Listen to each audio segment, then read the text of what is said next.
All right, ladies and gentlemen, welcome back. It's been a long time no see. Welcome back to the Donut Shop Cop, the podcast, where we, my friends, are the one-stop destination where we dive into the captivating world of real estate investing, sprinkled with the irresistible aroma of my favorite freshly baked donuts.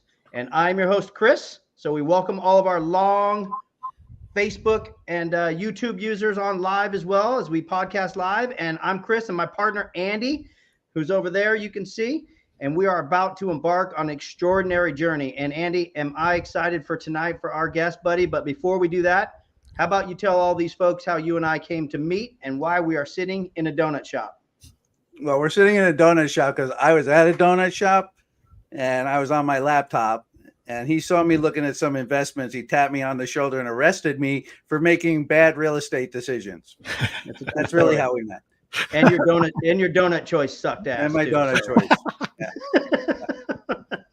No, but man, yeah. So that's true. So we are here to talk investments and real estate and everything about real estate. And I'm excited for tonight's guest. But before we introduce him, we're not lawyers. We're not attorneys. I'm not selling you anything, so I'm not selling you shit. So if you don't like that, then my bad. But our guest tonight is the infamous David Fornelli of Nopali Properties, and I probably pronounced it incorrect, but we'll go with it for now, and he can correct me. But he is an Airbnb guru and a super host. Him and his wife and their new beautiful baby own that business and run that family business.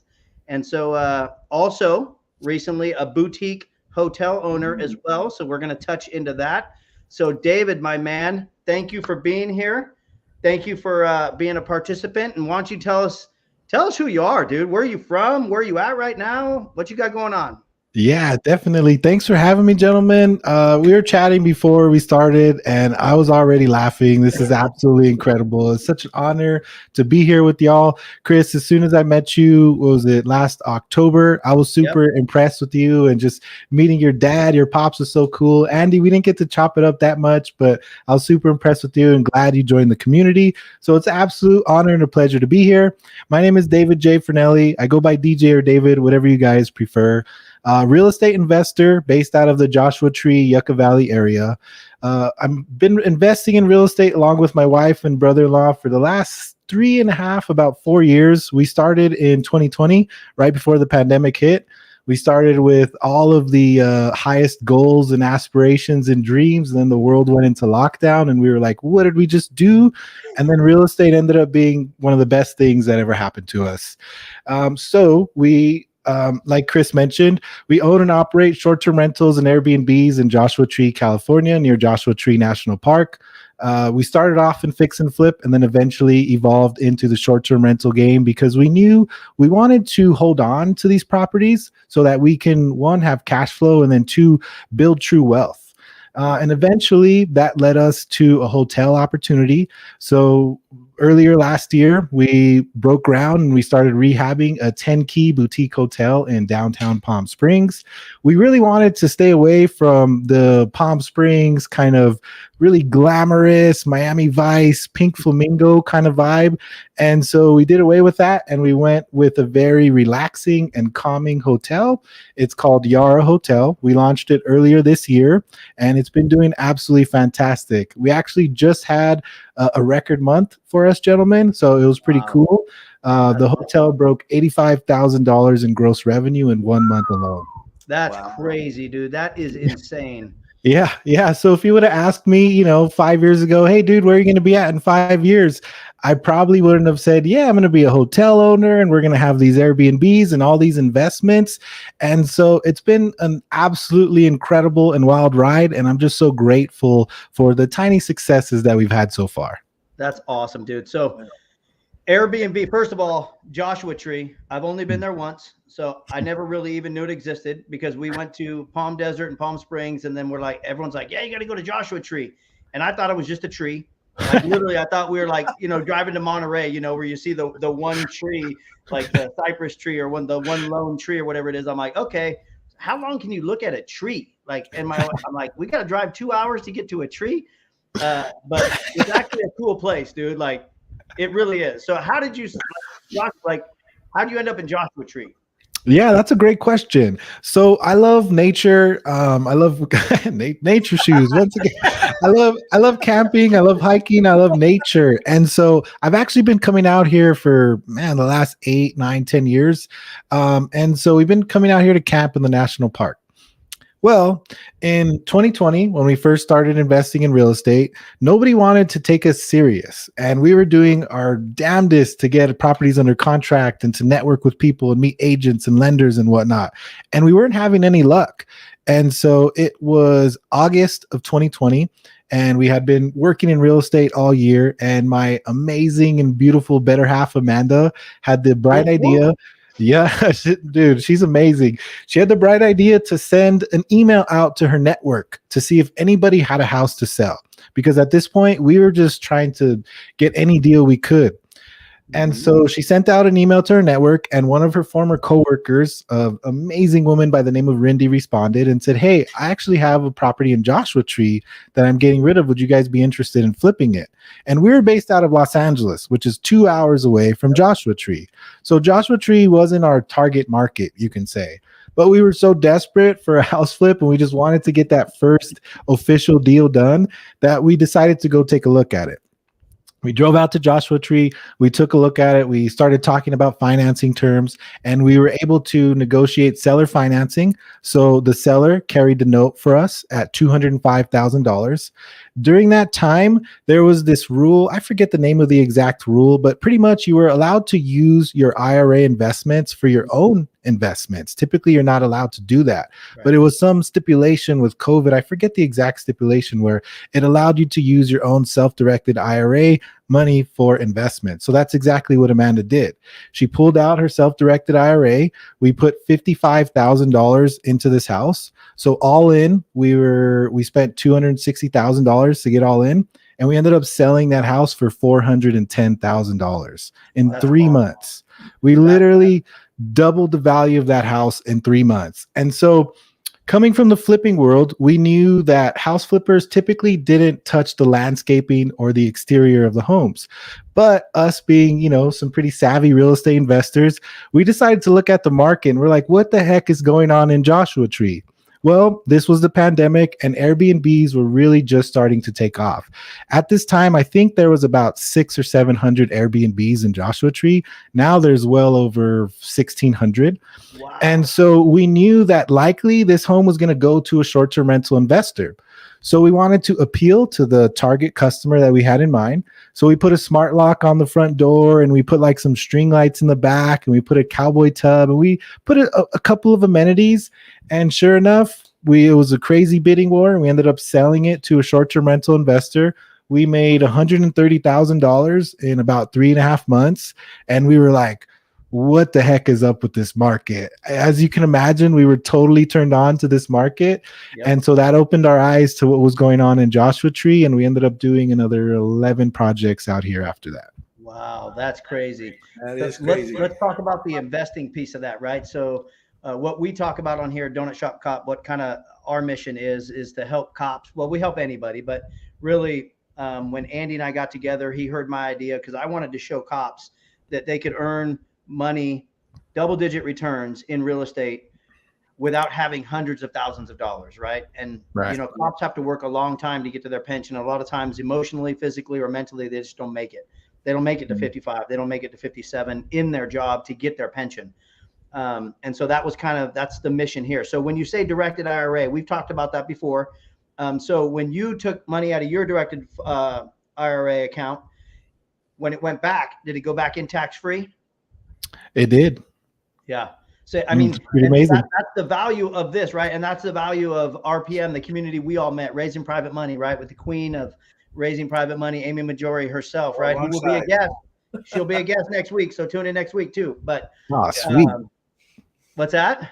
sweet. Yeah, Yeah, it's right. going to be awesome. So, but that's a big piece of it. Do you guys still lend out of your directed IRA account, or how do you use that now? Amanda ended up putting it into multifamily investments. So now that's just kind of, invested away as an LP, and we get some mailbox money from that. That's wonderful, and it all goes back in tax free, right?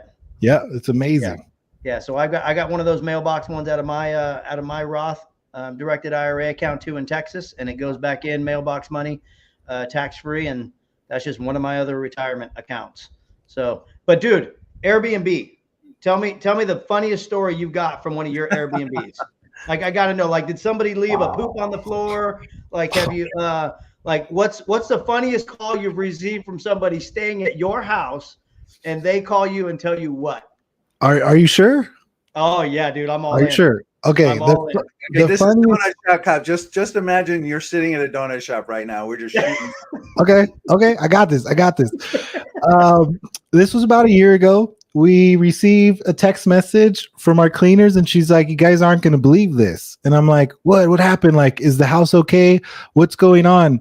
And she said, "I keep finding these little packets everywhere and these little bottles." And we're like, "Okay, send them over." She sent us photos of a bunch of diarrhea medicine and anal lube.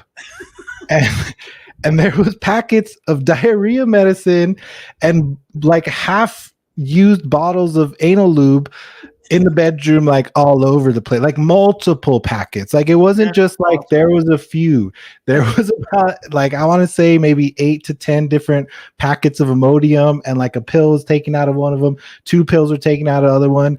And then there was lube. So we encourage them to protect themselves as best possible and to please disinfect and deep clean our entire place, because either one of those things I don't really want to mess with too much. Nope. Yep. And to this date, I think that is definitely the most shocking and surprising messages we've received so far. That's And I don't really feel too comfortable staying in our place after that.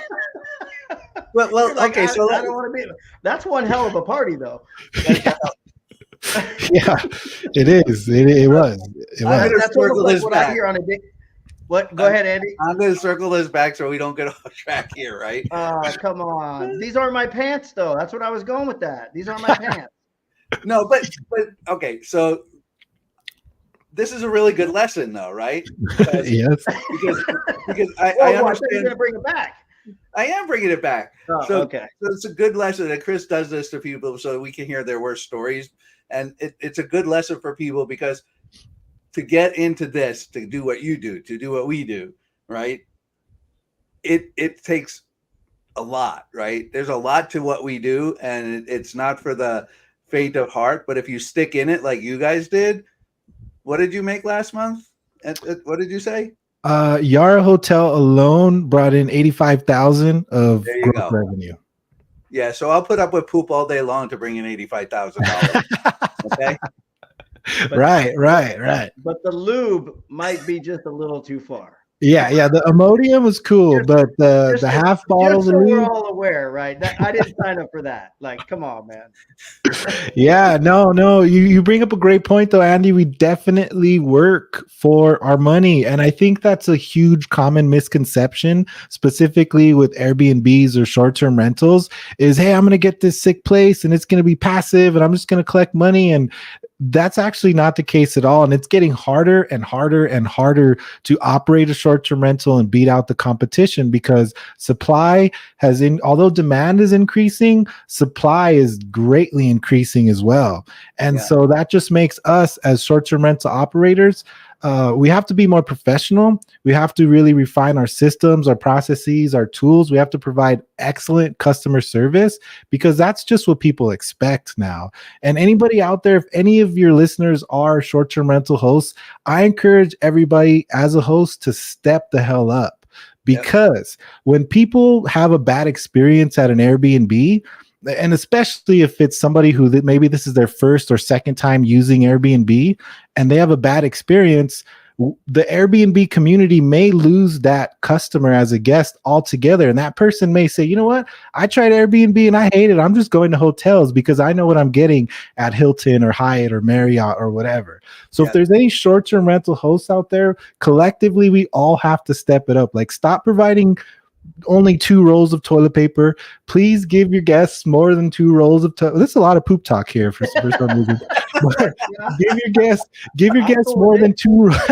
Well, you are a new parent too, so you know. Oh, Yeah, dude. Speaking of there's that, a lot of poo coming out of your house right now.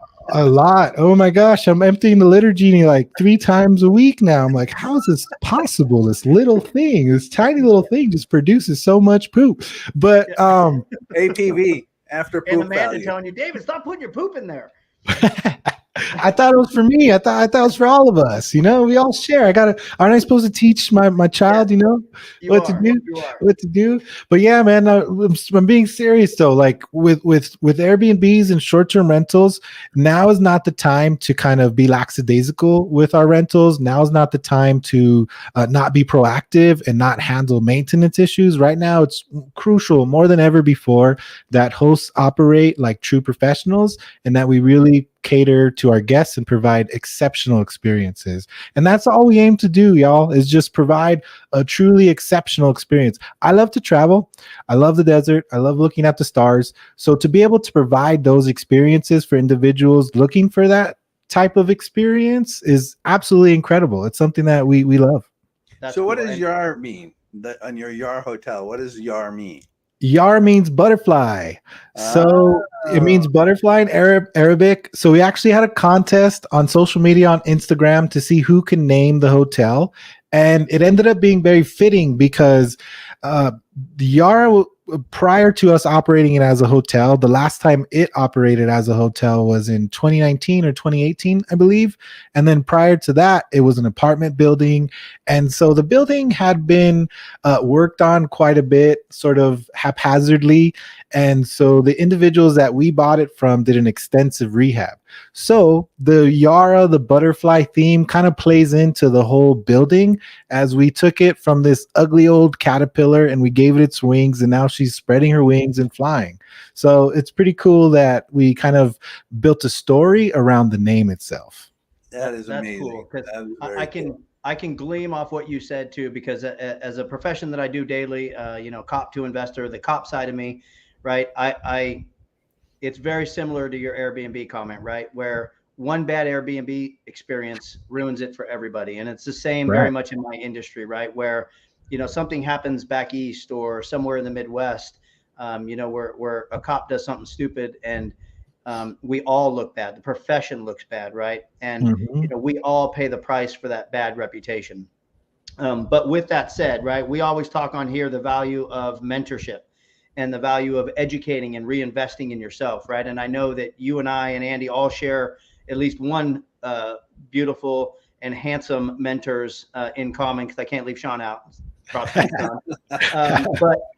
like talk to people, because I don't do Airbnbs because I haven't educated myself on it, right? And so not everybody can just jump in. They think it's so easy to buy a house, turning it into Airbnb and go. So how did you had to change your mindset from flipper and rehabber to Airbnb superhost, right? Because it's not easy to be a superhost. It's easy to be a host, but it's not easy, I would imagine, to be a superhost. No. Right. It's quite stringent, the criteria. So that's actually a great question, Chris.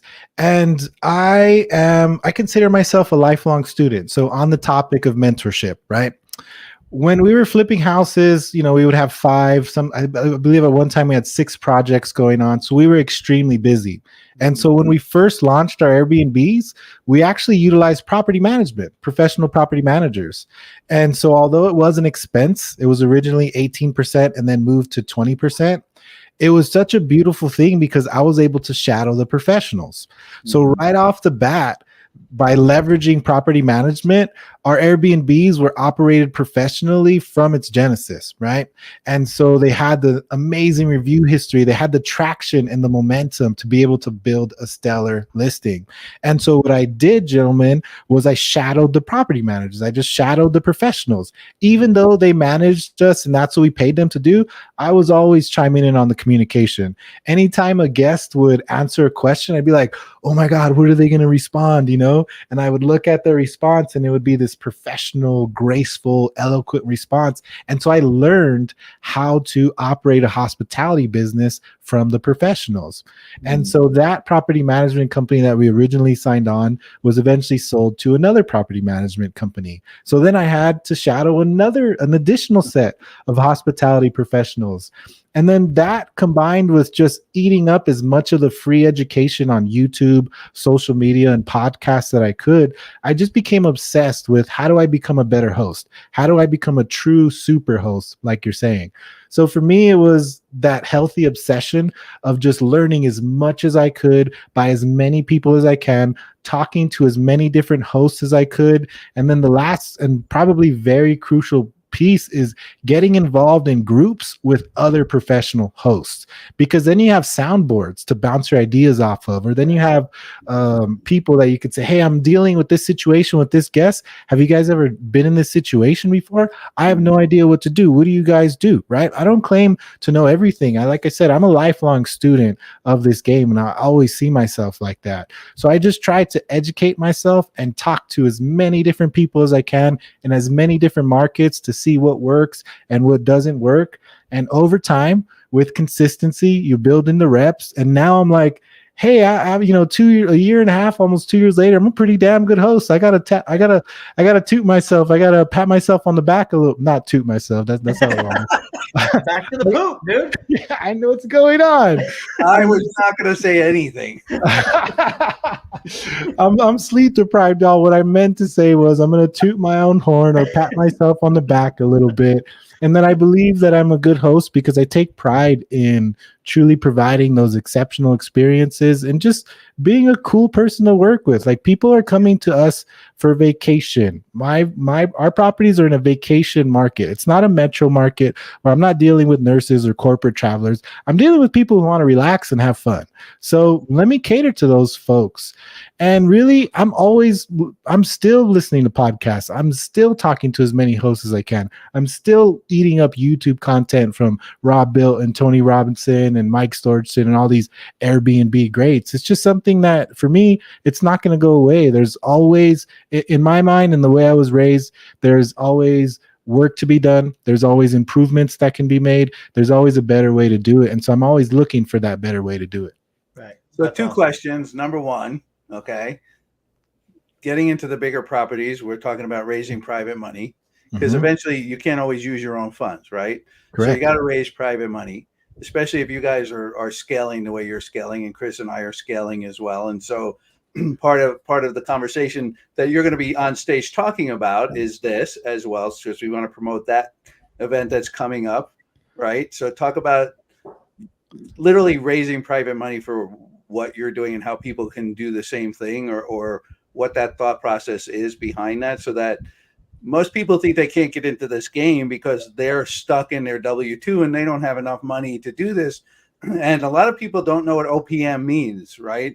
Other people's money. And when they hear it, they're like, well, how am I supposed to do that? I don't have friends or family. But then you come to realize that, holy crap, I really do. And I want to help people make their money work. So I'm being long-winded, but you get the point of the question, right? So let's talk about that. And then we want to promote you being on stage, you and stop that. Hey, this is a New York donut shop, okay? Sorry. You're gonna get Vito on me or what? You can get a knuckle sandwich. You're gonna get a knuckle sandwich. Yeah, definitely. And end it all. You know what? There's a movie. What is it? A Bronx Tale, I believe it is. I'm not sure if you guys are familiar with that movie. Yep. And one of the gangsters in the movies tells C, a wise man never invests his own money. And I remember seeing that when I was a little kid and being like, what the hell does that mean? How am I supposed to get somebody to give me money? And that was always my mindset. How am I supposed to ask these people for money? How am I supposed to get these people money? And our amazing mentors have shown us that we're not asking anybody for anything. What we're doing is providing opportunities for people to earn double-digit returns backed by real estate from a protected, secured, and insured asset. So when I had that mindset shift, it was still a little difficult for me to believe, because you can say all these things, but when you start to go out there and talk to people, that's when your mind kind of gets tripped up a little bit. Yeah. So thankfully, my amazing and beautiful better half decided to take the lead on private money lending. We're very we're very rigid, as you can say, in our business with our roles and responsibilities, and we don't cross over, so that each person has accountability as in charge of their own avenues within our business. Yeah, So my amazing and beautiful wife decided to take on the private money raising. She joined Amy Majuri's course, and she joined in October of 2020. And that was right around the time where she had sent the email out to her to her old coworker, so that we can, get the ball rolling with our investments. Well, as of April 2021, Amanda had raised $1 million in private money. Wow. So we finally had cash to take on deals with. It was absolutely insane. And I'll never forget this, gentlemen.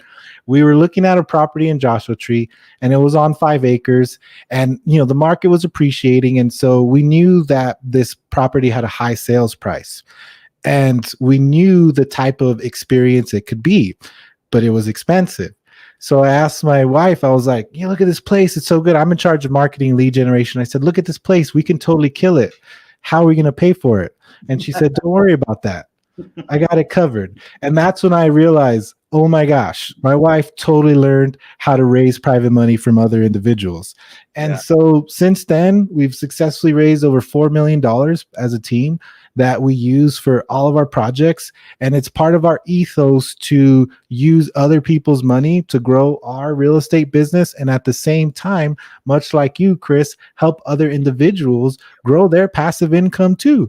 It's absolutely beautiful. Once I realized how this works, I was like, why isn't everybody doing this? Like everybody. Liver? Sorry, Andy. Yeah, I'm Andy's sorry. a capital raiser too. I know. I'm sorry about that. I'm sorry. I know you do it as well too. But Chris, you mentioned earlier with the cops, so that that's what I was addressing. Absolutely. I'm just giving you poop. Yeah, but that's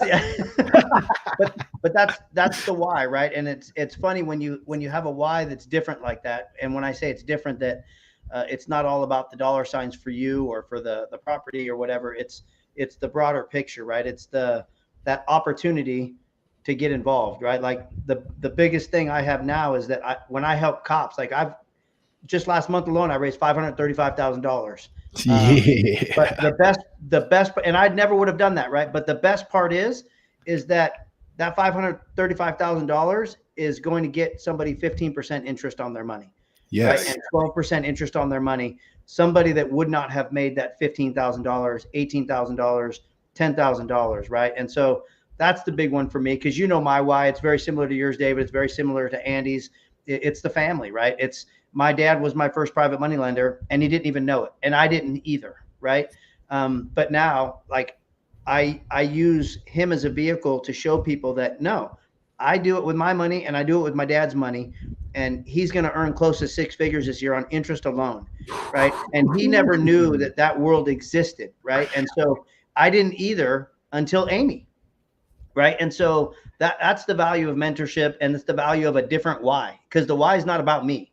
Right. Obviously, there's benefits there for me as a business, and my business continues to grow, but everybody grows along with me. Right. We grow together. And I think that's the cool part that why Andy and I started this. Right. Not to be coaches, not to do anything that promotes our business, but just really to let people know that there's a better way to make money. Right. You can make money and not have a full-time dedicated job like the three of us do. And you could earn mailbox money, so to speak, just by not having your money sit in a bank. So I think that's pretty cool, dude. And it's so powerful to be able to hopefully give people that gift, because that's not something that individuals come across every day, where they can just lend their money out, not do anything, and then collect a Right. profit or interest off of that. Something happens when you go through a transaction and people open their eyes to this new world, and it's Right. truly a win-win situation for everyone. It's a beautiful thing. It is. And I think you said it best, man. It's a gift, right? And I know Andy can talk about it too, because, he's got Jen and Stacy that are huge mentors for him and have changed his life with his multifamily adventures, with 96 units that they just closed on and others down the pipe. So it's truly a gift, right? Like you're so thankful for it, right? And you're not bragging, but you're just like, dude, I don't deserve this, right? Like, I'm just a little guy. I'm small time, and I don't need flashy things. I just need my family around me, right? That's why my last flip, the flip we're doing right now, is for my kid. Like, literally, I bought a house cheap.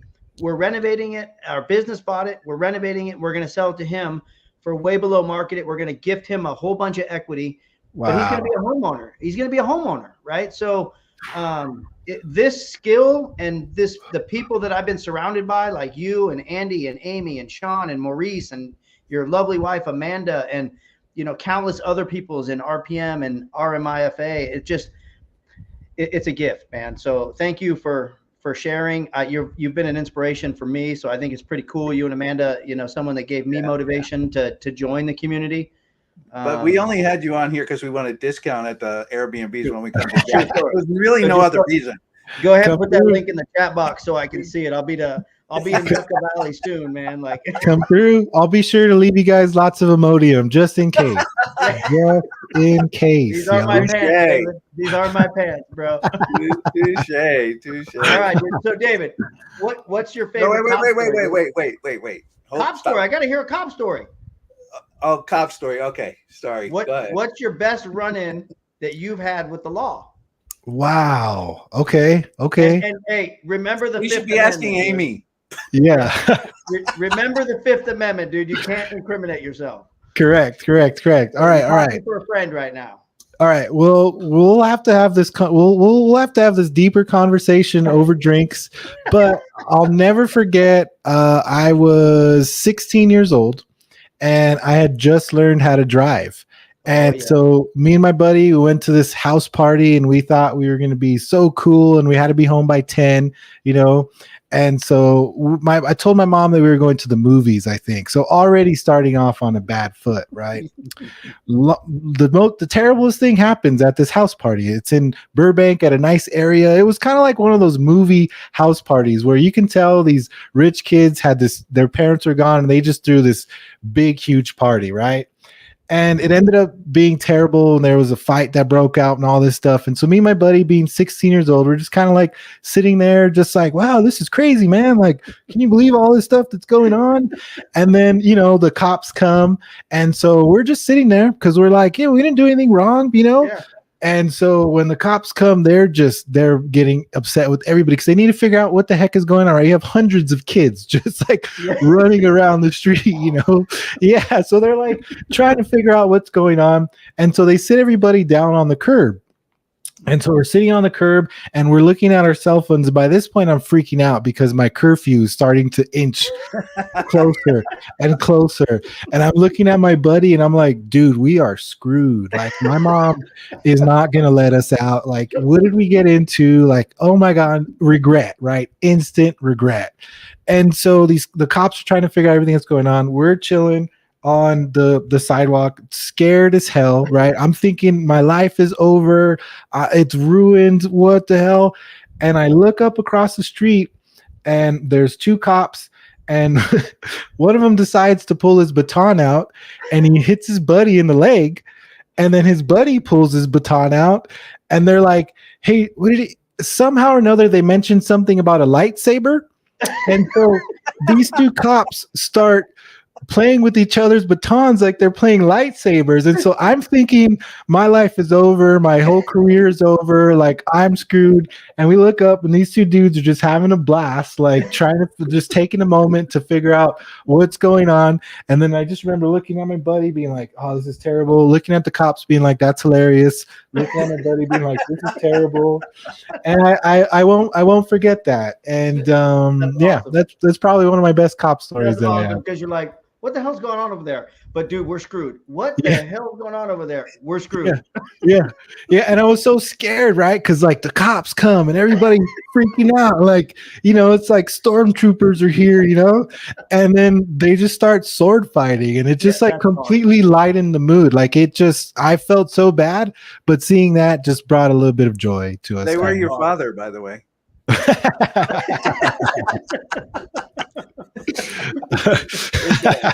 That's outstanding. Yeah, so I think that's one of my favorite cop stories, the lightsabers with the good old Burbank PD. That's good, man. So what's next? What's next for Napoli Properties? Yeah, so we're going back to basics, brothers. We're going back to flipping properties again, building our short-term rental portfolio again. The hotel is amazing. We're looking to get into more hotel deals if possible. So that's really what's next for us, is just continue in the renovation and hospitality space. That's kind of where we're framing ourselves as renovation and hospitality experts. That's so awesome.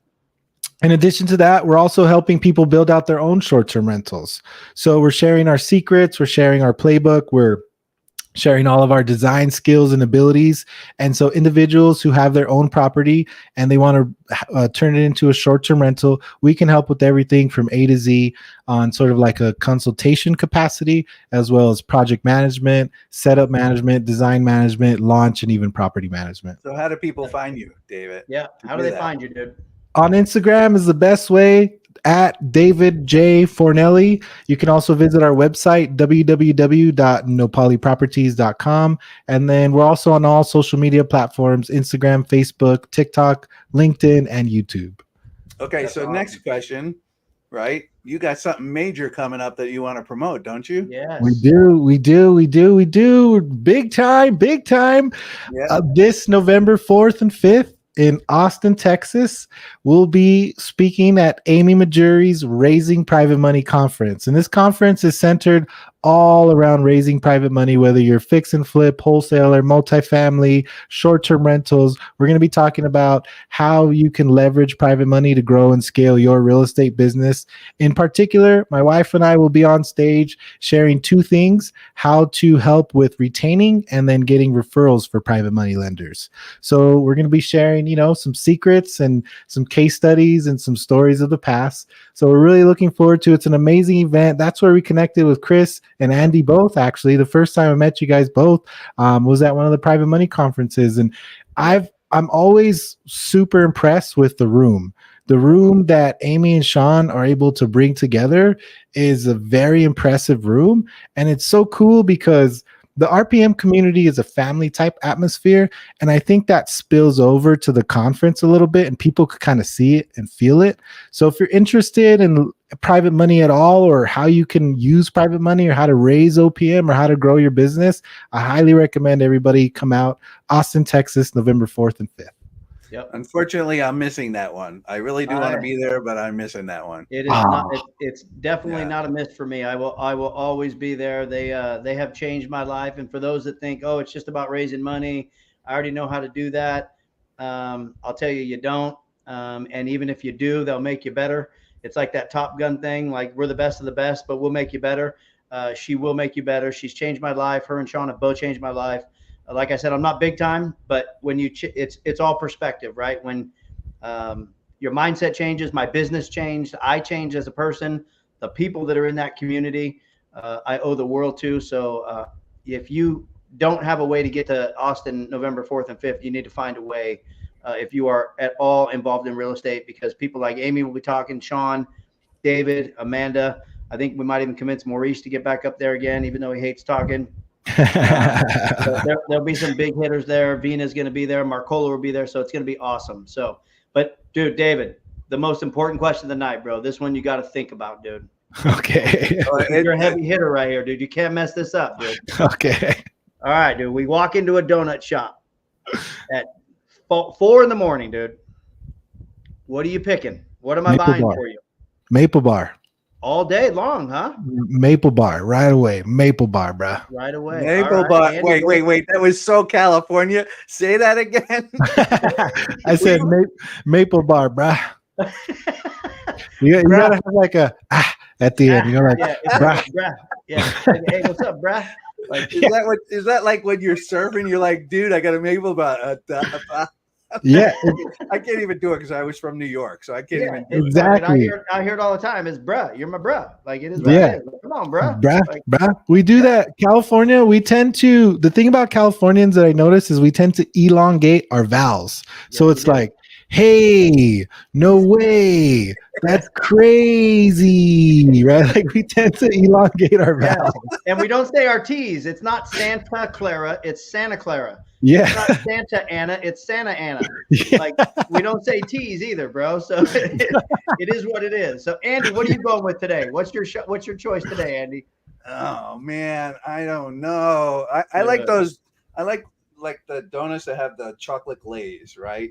Just on top, just plain and simple. I've done some fancy stuff. We've talked about that before. Yeah, yeah. But I'm just going plain and simple right now. You know, plain and simple. All right, I'll go plain and simple for you then too. I'll just do a chocolate covered old fashioned. All right, there you go. Chocolate covered old fashioned. Hey, so one other thing, dude, or bruh. Ooh, look how big it is to my head. This is the biggest mug ever, Chris. So actually, I'm gonna give a couple of these to Chris because I have them, so he could take them for the people that have been on the show and give you one when he sees you. Thank you. I'd appreciate that very much. I'd be honored. I'm only 2 hours away from you. Well, actually, you lied because it takes 4 hours to get to Joshua Tree from LA on a Friday. It does. That's a true story. That is a true story. It's wild. It's insane. Where I don't even you drive to LA anymore. I'm up in Northern California. I don't even drive to LA anymore. I fly. So it just I live near Magic Mountain, David. Valencia area. Yeah. Very nice. We don't invest in California. That's the difference between what you did and what I do. Okay. Excellent. Yeah. And that's a whole different subject for another podcast. Oh yeah, we can get into that one too. I'd be happy to get into that one too. Absolutely. Well, we'll have to have you back. But David, from the bottom of our hearts, Andy and I, we appreciate you being on here. We had a blast with you. We hope you had some fun. Like I said, man, we want to keep it lighthearted. This isn't your normal gig, so I appreciate you hanging in there with us. Yeah, thank you so much for having me. Honestly, this is one of the funnest podcasts I've ever done, hands down, 100%. Cool, it's an honor. Let everybody know, man, because we want to start building our cred, and you know, one of our things is we want to bring people like you on. Yeah. Okay. So that people that are in his world or my world, but this is really for cops is like they can understand that normal people could do this. And then turn around and be where you are 3 years later and bring in $85,000 in a month. Yeah, and that's just Yara. That's not our short-term rentals. Right. Exactly. So it's possible. Really it's possible. Real estate can change your life, and it's a good vehicle. So David, you're a great sport. Thank you for being here, my man. And with that, I will take us out of here like I always do, Andy. Because what I will tell you then is to remember a couple things, folks. That's the end of our episode. We'll see you on the next one. But remember, stay safe, stay curious, and never underestimate the power of one good donut. And with that, we are 10-10, my friends, and we're headed to the barn. All right, we're